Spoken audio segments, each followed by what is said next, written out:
Plutôt habitué à poser les questions, Julien Bugier a accepté d'inverser les rôles et ainsi a dévoilé quelques détails de sa vie privée.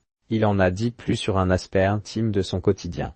Ses tatouages. Julien Bugier a vu les rôles s'inverser sur les ondes de RTL2. Et pour cause, le journaliste âgé de 44 ans était l'invité d'Éric Dussart dans son émission « On refait la télé » le 21 février pour la promotion de son guide pratique, 100 idées pour dépenser moins et vivre mieux.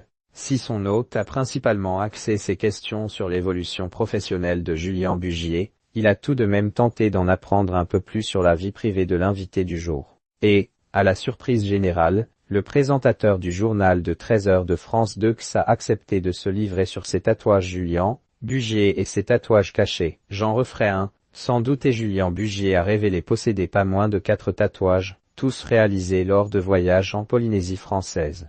J'aime beaucoup la Polynésie, j'ai de la famille là-bas et j'ai eu l'occasion d'y aller un certain nombre de fois. C'est là-bas que j'ai fait ces tatouages, et uniquement là-bas, a-t-il d'abord fait savoir. Avant de préciser, si j'y retourne, j'en referai un, sans doute.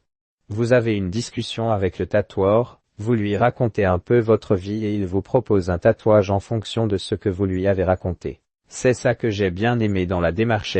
Les tatouages de Julien Bugier sont-ils gênants pour sa carrière? Ils répondent face à l'étonnement d'Éric Dussart. Julien Bugier a ensuite précisé que ses tatouages étaient tous très abstraits, bien cachés sous ses costumes. Ceci ne gêne donc en rien la carrière du journaliste de France 2. J'en ai un sur l'épaule et, après, c'est plutôt sur les jambes, a-t-il effectivement précisé en affirmant qu'aucun d'entre eux n'était visible lorsqu'il présentait son JT. Mais quand a-t-il craqué pour son premier tatouage? La première fois c'était il y a 30 ans.